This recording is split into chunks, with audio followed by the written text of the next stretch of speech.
বাবা বাড়িতে না থাকায় সৎ মাকে রান্নাঘরে একা পেয়ে সৎ মায়ের সাথে যেভাবে কাজ করলাম। বন্ধুরা, গল্পটি সম্পূর্ণ শুনলে আপনাদের মেশিন দিয়ে পানি চলে আসবে। আপনারা হাতের কাজ করতে বাধ্য হবেন, তাই হাতের কাজ করার আগে হাতের কাছে অবশ্যই টিস্যু রাখবেন। আজকের এই গল্পে আপনাদের স্বাগতম। আমার নাম বন্দনা এবং আমি আমার স্বামীর দ্বিতীয় স্ত্রী। গ্রীষ্মের দুপুর ছিল, সূর্য যেন আকাশ থেকে আগুন বর্ষণ করছিল আর বাড়িটি স্বাভাবিকের চেয়ে বেশি নিস্তব্ধ লাগছিল। আমি রান্নাঘরে দাঁড়িয়ে তাজা সালাদ তৈরির জন্য ফল কাটছিলাম এবং নিজের চিন্তাগুলোকে ব্যস্ত রাখার চেষ্টা করছিলাম। আমার স্বামী যেমন সবসময় কাজে ব্যস্ত থাকতেন, যা আমাদের পরিবারের চেয়ে বেশি তার সময় দাবি করত। আমি তার দীর্ঘ অনুপস্থিতি এবং এর সাথে আসা একাকিত্বের সাথে অভ্যস্ত হয়ে গিয়েছিলাম। কিন্তু আজকের দিনটা কিছুটা আলাদা লাগছিল, কারণ আদিত্য, আমার ২৪ বছরের সৎ ছেলে, হঠাৎ রান্নাঘরে চলে এলো। তার উপস্থিতি সবসময় স্বাভাবিক এবং শক্তিতে ভরপুর থাকত, যা ঘরে প্রবেশ করতেই যেন প্রাণ সঞ্চার করে দিত। বছর ধরে আমি তাকে আমাদের পরিবারের অংশ হিসেবেই মেনে নিয়েছিলাম, কিন্তু সম্প্রতি আমি তার আচরণে ছোট ছোট পরিবর্তন লক্ষ্য করছিলাম, আর সেগুলোকে উপেক্ষা করা এখন আমার পক্ষে কঠিন হয়ে উঠছিল। কিছু সাহায্য লাগবে? সে এসেই জিজ্ঞেস করল। তার কণ্ঠস্বর স্বাভাবিক ছিল, কিন্তু তাতে সামান্য অনিচ্ছা বোধ হচ্ছিল।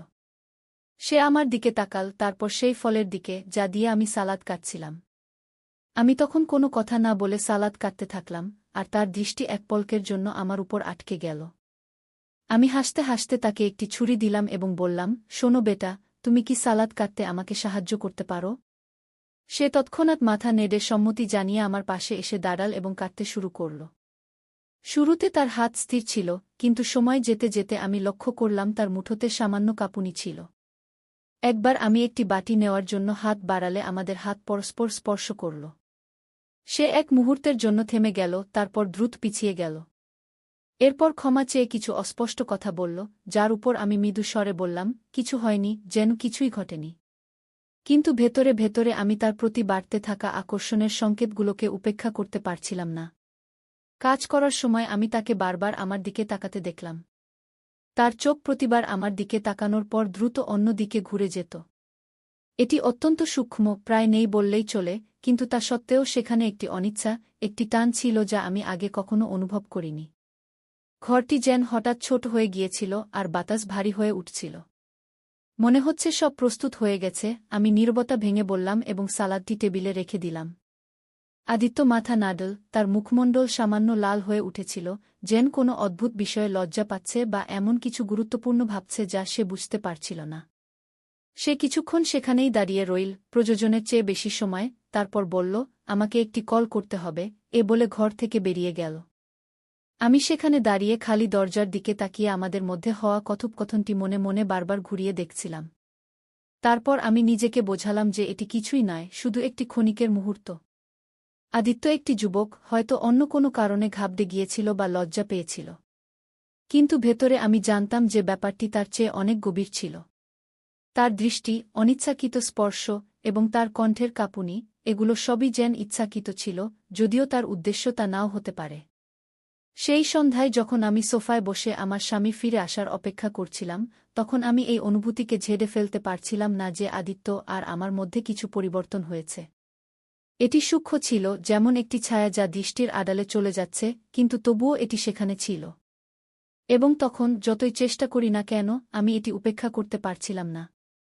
পরের দিনগুলোতে সবকিছুই আমার কাছে অদ্ভুত লাগতে শুরু করল, যেন আদিত্য আর আমার মধ্যে একটি অদৃশ্য রেখা টানা হয়েছে, যদিও আমরা দুজনেই এটি নিয়ে কোনো কথা বলিনি। এখন সে বাড়িতে বেশি সময় কাটাতে শুরু করেছিল, আমাকে কাজে সাহায্য করার প্রস্তাব দিচ্ছিল, যেগুলোতে আগে সে কখনোই সামান্যতম আগ্রহ দেখায়নি। শুরুতে আমি এটিকে গুরুত্ব দিইনি, কিন্তু শীঘ্রই এটি স্পষ্ট হয়ে গেল যে তার উপস্থিতি কেবল কাকতালীয় ছিল না। একদিন আমি লিভিং রুমে কাপড় ভাঁজ করছিলাম, যখন আদিত্য ভিতরে এলো। সে বেশি কিছু বলল না, শুধু সোফায় বসে টিভি চালু করল। আমি আমার কাজ চালিয়ে গেলাম, কিন্তু আমি তার দৃষ্টি অনুভব করতে পারছিলাম। যখনই সে মনে করত আমি তার দিকে তাকাচ্ছি না, সে আমাকে দেখতে শুরু করত। এটি আমাকে অস্বস্তিতে ফেলছিল, যদিও আমি তা প্রকাশ করতে দিইনি। মা, আপনি ব্যস্ত দেখাচ্ছেন, কিছুক্ষণ পর সে নরম স্বরে বলল। তার কণ্ঠস্বর স্বাভাবিক ছিল, কিন্তু তার মুখমণ্ডল স্বাভাবিকের চেয়ে বেশি গম্ভীর লাগছিল। আমি তার দিকে না তাকিয়ে উত্তর দিলাম, শুধু বাড়ির কাজ সামলাচ্ছি। সে চুপ হয়ে গেল, এবং তার চুপি প্রয়োজনের চেয়ে বেশি দীর্ঘ হয়ে গেল। শেষ পর্যন্ত আমি তার দিকে তাকালাম এবং আমাদের চোখে চোখ মিলে গেল। তার দৃষ্টিতে কিছু ছিল, হয়তো কৌতূহল বা আরও গভীর কিছু, যা আমাকে অস্থির করে দিয়েছিল। সেই সপ্তাহের শেষে আমি সুইমিং পুলের পাশে কিছু সময় কাটানোর সিদ্ধান্ত নিলাম, আশা করেছিলাম যে এতে আমার মন হালকা হবে। আমি কাউকে আমার সাথে আসার আশা করিনি, কিন্তু আদিত্য আমার যাওয়ার কিছুক্ষণ পরেই চলে এল। সে বলল যে তার পড়াশোনা থেকে একটু বিরতি দরকার, তারপর সে একটি চেয়ারে তার তোয়ালে রাখল এবং কোনো দ্বিধা ছাড়াই জলে ঝাঁপ দিল। আমি আমার লাউঞ্জ চেয়ারে বসে থাকলাম, একটি বইয়ে নিজেকে ব্যস্ত রাখার ভান করছিলাম। কিন্তু যখন সে জল থেকে বেরিয়ে এল, তার চুল এবং কাঁধ থেকে জল টপকাচ্ছিল, তখন আমি অনিচ্ছাকৃতভাবে তার দিকে তাকিয়ে পড়লাম। সে আমাকে তাকিয়ে থাকতে দেখে ফেল, এবং এক মুহূর্তের জন্য আমরা উভয়েই আমাদের দৃষ্টি সরাতে পারলাম না। তারপর সে জিজ্ঞাসা করল, আপনি ভিতরে আসছেন না? তার কণ্ঠস্বর নরম ছিল, কিন্তু তার চোখ গভীর কিছুতে ভরা ছিল। আমি মাথা নেড়ে বললাম, না, আমি আসছি না, আমি এখানেই ভালো আছি।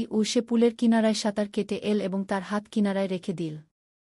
তার দৃষ্টি আমার উপর এমনভাবে পড়ছিল যা আমাকে ভিতরে ভিতরে উত্তেজিত করে তুলছিল। আমি আমার ভিতরে একটি গরম অনুভূতি অনুভব করছিলাম, যা সূর্যের তাপ থেকে নয়, বরং আমাদের মধ্যে টানটান উত্তেজনা থেকে আসছিল। তখন সে নরম স্বরে বলল, মা, আপনি গত কয়েকদিন ধরে চুপচাপ আছেন। আমি আমার কাজ ঝাঁকিয়ে এবং বিষয়টি এড়ানোর চেষ্টা করে বললাম, আমি শুধু একটু ক্লান্ত, সম্ভবত। আদিত্য আর কিছু বলল না, কিন্তু সে যেভাবে আমার দিকে তাকাল, তা স্পষ্ট ছিল যে সে আমার উত্তর থেকে সন্তুষ্ট হয়নি। কিছুক্ষণ পর সে পুল থেকে বেরিয়ে এল এবং তার তোয়ালে তুলে নিয়ে তার শরীর মুছতে লাগল। যখন সে আমার পাশ দিয়ে যাচ্ছিল, তার শরীর থেকে পড়া জল ফুটে উঠছিল গরম মেঝেতে, যা আমার হৃদস্পন্দন বাড়িয়ে দিল। তার চলে যাওয়ার পরের নীরব মুহূর্তগুলোতে আমি সেখানে বসে থাকলাম, সবকিছু আমার মাথায় ঘুরছিল। তখন আমি এই সত্য অস্বীকার করতে পারছিলাম না যে কিছু ঘটছে, এমন কিছু যা মোকাবেলা করার জন্য আমি প্রস্তুত ছিলাম না। সে যেভাবে আমাকে দেখত, যেভাবে আমার কাছে এসে দাঁড়াত, এটা এখন আর তার মাসুম ভাব ছিল না। এখন আমার মনে হচ্ছিল যে সে ইচ্ছাকৃতভাবে এটি করছে, এবং এর যে প্রভাব আমার উপর পড়ছিল তা উপেক্ষা করা অসম্ভব ছিল। এখন রাত অনেক হয়ে গিয়েছিল এবং বাড়িটি শান্ত ছিল। আমি আমার মন শান্ত করার জন্য রান্নাঘরে জল নিতে গিয়েছিলাম।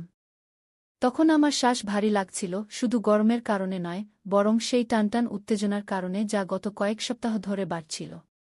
আমি রান্নাঘরে আদিত্যকে দেখার আশা করিনি, কিন্তু তবুও সে সেখানে ছিল, শার্ট ছাড়া, ফ্রিজের দিকে ঝুঁকে কিছু খুঁজছিল। আমি তাকে স্বাভাবিক দেখানোর চেষ্টা করছিলাম, যদিও আমার কণ্ঠস্বর আমার ভিতরের অস্থিরতা প্রকাশ করছিল। আমি জিজ্ঞাসা করলাম, বেটা, তুমি এত রাতে জেগে আছো? ঘুম আসছে না? সে আমার দিকে না তাকিয়ে উত্তর দিল। তারপর সে ফ্রিজ বন্ধ করে আমার দিকে ঘুরল। তার চোখ আমার চোখের সাথে মিলে গেল, এবং তার মুখে এমন কিছু ছিল যা আমার শ্বাস রুদ্ধ করে দিল। একটি অদ্ভুত মিশ্রণ ছিল তার দৃষ্টিতে এবং তার সাহসে। কিছুক্ষণ আমরা উভয়েই কিছু বললাম না, শুধু আমাদের মধ্যে নীরবতা গুঞ্জরিত হচ্ছিল, সেই শব্দগুলোতে ভরা যা আমরা কেউ বলার সাহস পাচ্ছিলাম না। আমি তার দৃষ্টির ভার আমার অস্তিত্বে অনুভব করতে পারছিলাম। তার চোখ আমার হাতে ধরা গ্লাসে নয়, বরং আমার বুকে স্থির ছিল। তখন সে বলল, মা, আমি তোমাকে কিছু জিজ্ঞাসা করতে চাই। তার কণ্ঠের দ্বিধা ছিল। আমি মাথা নিচু করে বিষয়টিকে হালকা দেখানোর চেষ্টা করে বললাম, কি? সে একটু ইতস্তত করল, তারপর পরের মুহূর্তেই সে এক পা এগিয়ে এসে বলল, মা, তুমি এত সুন্দর কেন? তুমি কি কখনো অনুভব করেছ যে তুমি সেখানে নেই যেখানে তোমার থাকা উচিত? শুধু একটি সুযোগ দাও, আমি সব ঠিক করে দেব। তার প্রশ্ন এবং উত্তর আমাকে হতবাক করে দিল। আমি তার মুখের দিকে তাকালাম, এটি বোঝার চেষ্টা করছিলাম যে সে কি বলতে চাইছে। কিছুক্ষণ পর আমি বললাম, তুমি কি বলতে চাও? সে ধীরে ধীরে বলল, আমার মানে, তুমি যেন অন্য কিছুর জন্য তৈরি, আরও বড় কিছুর জন্য, যা তোমার আত্মাকে শান্তিতে ভরিয়ে দেবে। কিন্তু দেখো না, তুমি এমন এক জীবনে আটকে আছো যা তোমার জন্য তৈরি হয়নি। তখন আমি জানতাম না কিভাবে তার এই কথার উত্তর দেব, কারণ তার শব্দগুলো যেভাবে আমার ভিতরে চাপা অনুভূতিগুলোকে জাগিয়ে তুলছিল, এমন কিছু ছিল যা আমাকে ভিতর থেকে নাড়িয়ে দিয়েছিল। এর আগে যে আমি কোনো উত্তর ভাবতে পারি, সে আরও এক ধাপ কাছে চলে এলো, এত কাছে যে আমি তার উপস্থিতির উষ্ণতা অনুভব করতে শুরু করলাম। তখন আমি বলতে শুরু করলাম, আদিত্য। কিন্তু ঠিক তখনই সে আমাকে মাঝেই থামিয়ে দিল এবং বলল, মা, আমি জানি এসব ভুল। তখন তার কণ্ঠ কাঁপছিল। আমি জানি আমার এমন অনুভব করা উচিত নয়, কিন্তু আমি এটা থামাতে পারছি না। আমি অনেক চেষ্টা করেছি, কিন্তু পারছি না। আদিত্যের এই কথাগুলো শুনে আমি তার দিকে তাকালাম, তখন আমার হৃদয় এত জোরে ধড়ফড় করছিল যে মনে হচ্ছিল সেও হয়তো এটা শুনতে পাচ্ছে। তখন আমি ধীরে ধীরে বললাম, আদিত্য, আমরা এটা করতে পারি না কি? তখন আমার কণ্ঠ হঠাৎ ফিসফিসে হয়ে গেল, না নড়লাম, না সে তার দৃষ্টি আমার থেকে সরাল। তখন সে আমাকে একজন ক্ষুধার্ত সিংহের মতো দেখছিল। তারপর সে বলল, মা, আমি সব সময় তোমার কথা ভাবি। আমি এমন ভাবতে চাই না, কিন্তু আমি নিজেকে এমন ভাবা থেকে থামাতে পারছি না। এখন আমি যেখানেই তাকাই শুধু তোমাকেই দেখি। তখন তার শব্দগুলো বাতাসে ঝুলে থাকল, খোলা এবং কোনো বাধা ছাড়াই। তখন আমি তাকে থামাতে চাইলাম, তাকে চলে যেতে বলতে চাইলাম এবং এই কথোপকথনকে কখনোই হয়নি এমন ভেবে নিতে চাইলাম। কিন্তু আমি তা করতে পারলাম না। আমি একবার চেষ্টা করলাম, কিন্তু পারলাম না। তারপর যখন সে তার হাত বাড়াল এবং হালকাভাবে তার আঙুলগুলো আমার হাতে বুলাল, তখন আমার মনে হল যেন বুকের ভেতর আগুন লাগিয়ে দিল। তবুও আমাকে পিছিয়ে যাওয়া উচিত ছিল, তাকে বলতে চাইছিলাম যে এটা অসম্ভব। কিন্তু আমি সেখানেই দাঁড়িয়ে রইলাম, পাথরের মতো হয়ে গেলাম।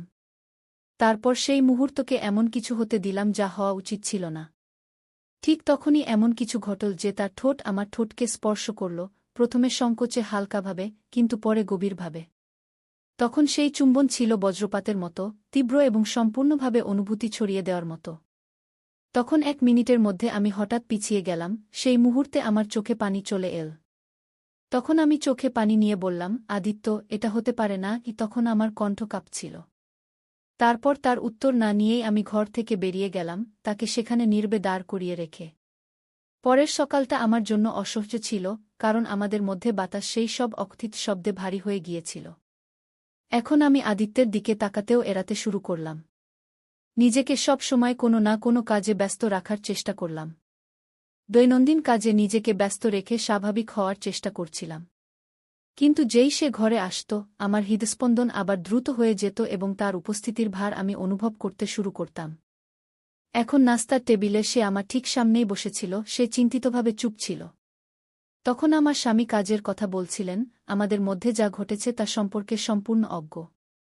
তখন আমি তার কথায় হ্যাঁ বলছিলাম, যেন শুনছি, কিন্তু আমার মন ছিল অন্য কোথাও। গত রাতের সেই চুম্বন বারবার আমার মনে পড়ছিল এবং আমার ভেতরের আকাঙ্ক্ষাকে জাগিয়ে তুলছিল। যখন আমার স্বামী চলে গেলেন, আদিত্য লিভিং রুমেই রয়ে গেল। আমি তাকে এড়ানোর চেষ্টা করছিলাম, কিন্তু যখন আমি তার পাশ দিয়ে যাচ্ছিলাম, তখন সে ধীরে বলল, আমরা কি কথা বলতে পারি? এটা শুনে আমি থমকে গেলাম। তখন আমি জানতাম যে এই কথোপকথন থেকে আমি চিরকালের জন্য পালাতে পারব না। তারপর কিছু না বলে আমি ফিরে গিয়ে সোফার এক প্রান্তে বসলাম, তার থেকে যত দূর সম্ভব দূরে। তারপর সে বলল, মা, আমাকে ক্ষমা করে দাও। তখন তার কণ্ঠ ছিল অনুতাপে ভরা। সে আমার এমন করা উচিত ছিল না।